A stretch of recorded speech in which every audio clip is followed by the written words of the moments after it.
Hi, I'm Karl Konrad. 22 years ago, I founded Australian Immigration Law Services. We provide visa services for those who want to live, work and study in Australia. If you want to know more about Australian visas and requirements, be sure to subscribe to this channel and remember to turn on the notification bell so you never miss any important updates. Last week I introduced the Global Talent Independent Program and talked about the significance of the program this financial year. If you want to watch that video, use the link in the description below. Otherwise, here are 4 cool facts about the Global Talent Visas. 1. The quota for the Global Talent Visa is 3 times what it was last year, offering 15,000 places to high-achieving applicants. This is opposed to many other skill visas that saw a major reduction in quotas.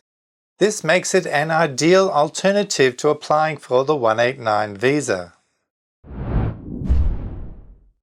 2. You will be notified if your expression of interest is unsuccessful so that you can explore other visa pathways. This is very unlike the 189 visa where you will not be told what is happening with your EOI and can wait years in the queue. 3. Global Talent Visas are also offered to those who have completed their Bachelor Honours degree, Master's degree or PhDs in the last 3 years, so you don't necessarily have to have had a big career to be considered. Eligible graduates actually will not need to meet many of the following requirements. Now this is a huge advantage and a game changer for many graduates or recent graduates who are unsure on how to continue their stay in Australia with the 189 visa becoming so difficult. I'll talk about this later on in the video.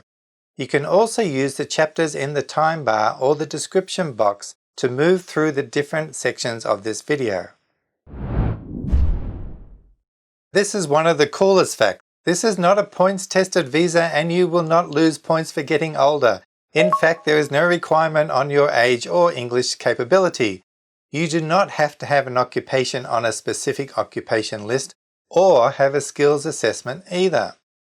Don't get carried away, however, as there are additional requirements that you must meet if you do not have at least functional English or if you are under 18 years old or over 55. So, do you have what it takes to be considered as a global talent?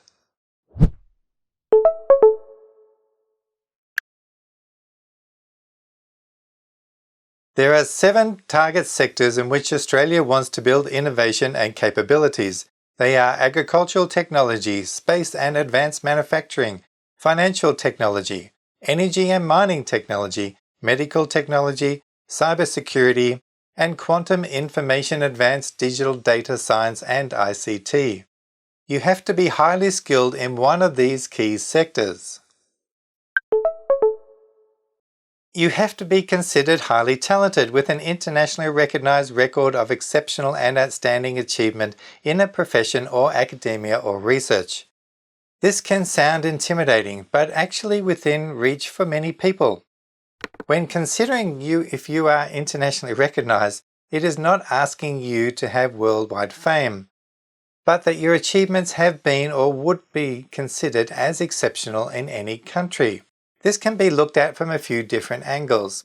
If the country in which you realize your achievements has international standing with regards to your field of expertise, if the achievement meets Australian standards such as Australian tertiary education quality standards, especially if your expertise is in academia, research, or if you're applying as a master's or PhD graduate, and if the achievement also meets international standards.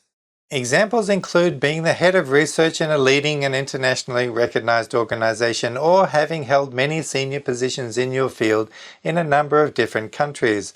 Perhaps you're involved in a project that has a global impact, such as playing a key role in the development of a vaccine for COVID.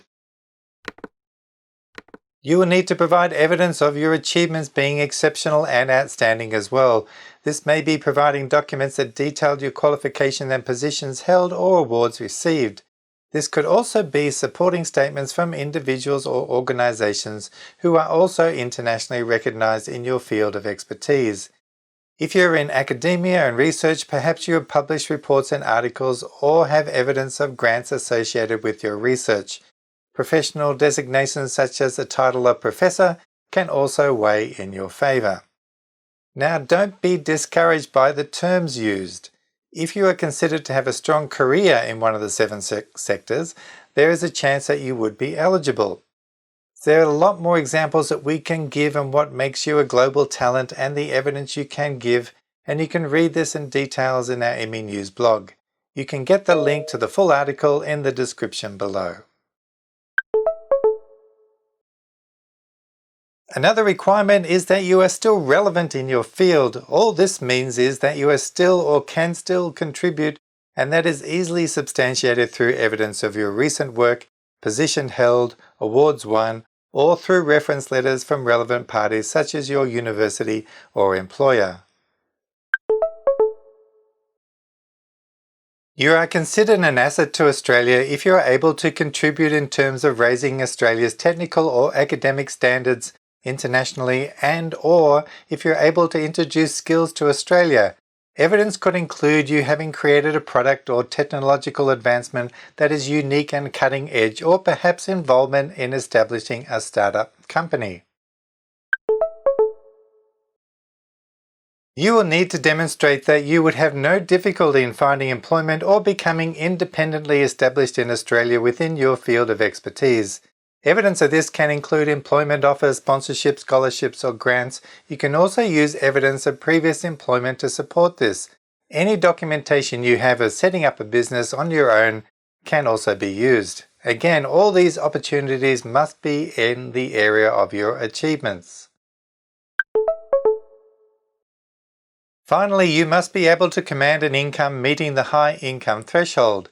This high income threshold is adjusted every year and is currently $153,600.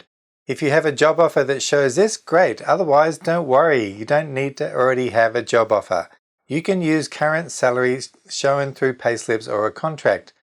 You can also combine job advertisements and other data and resources to show that you are able to attract an income that meets the high income threshold.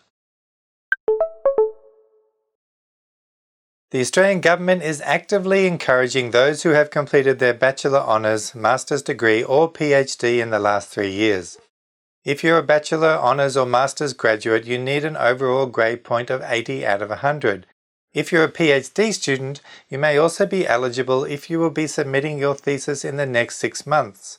A full academic transcript and letter from the applicant's university must be provided detailing the submission dates of their thesis. Bachelor, Honours or Masters or PhD applicants have the advantage over not need to worry about the career-related requirements such as still being prominent and being an asset, being employable or meeting the high income threshold. This may sound easy, but applicants will be required to show they meet the conditions of being internationally recognised with exceptional and outstanding achievement. You should be in the field of research that is an international interest or have presented their research on an international level, or have research that could advance Australia's international competitiveness. This first step is critical to your application. You will first need to submit an expression of interest through the Immigration Department's Global Talent Contact Form. This is not the same as the Skill Select process. If you are identified as a global talent, you will be invited to reply and you will receive what is called a unique identifier. You must use this unique identifier to apply for the Distinguished Talent Visa. It is very important to understand that the Global Talent Independent Program is only piggybacking off the Distinguished Talent Visas. The Immigration Department started the Global Talent Program in November last year and did not create a new visa subclass specifically for it. This is because the Distinguished Talent Visas have very similar requirements but are not limited to the 7 target sectors and includes those in sports, art and cultural fields. The quota for the Distinguished Talent Visa is only 200 places. I stress again that you need the unique identifier to be considered under the Global Talent Stream, which has the benefit of 15,000 places and priority processing. You can think that the unique identifier as a special password that gives you access to the Global Talent Independent Program. Once you have the unique identifier, you can lodge your Distinguished Talent Visa with it. If you are invited to apply, you will also need to provide a statement from a nominator. The nominator must be an Australian citizen, permanent resident, eligible New Zealand citizen, or Australian organisation with an international reputation in the same field as you. The nominator does not need to employ you. The nominator is only required to fill in a form declaring how you meet the requirements that I've shared earlier in this video. The nominator will need to demonstrate their own achievement in the same field as you as well. An example of an acceptable nominator would be an individual nominator employed as a tech professional in a leading tech company that has a multinational reputation. You do not need a nominator when you are submitting your expression of interest. This is only required after you have been invited to apply. The greatest takeaway that I can give you is that this is a great alternative for the other skilled visas. It costs you nothing to submit an expression of interest, and you can possibly save you valuable time from waiting endlessly for a 189, 190 or 491 visa. It is definitely something that eligible Bachelor Honours, Masters or PhD graduates should check out, as the requirements are less difficult for them. If you need help, our team is ready to help. I hope you've enjoyed this guide, and it's been a long one. We've been as detailed as we can, and you can always use the links in the descriptions to read more about the visa requirements. Please do subscribe to our channel, visit us on Facebook, and as always, take care out there, and I'll see you next time. So bye for now.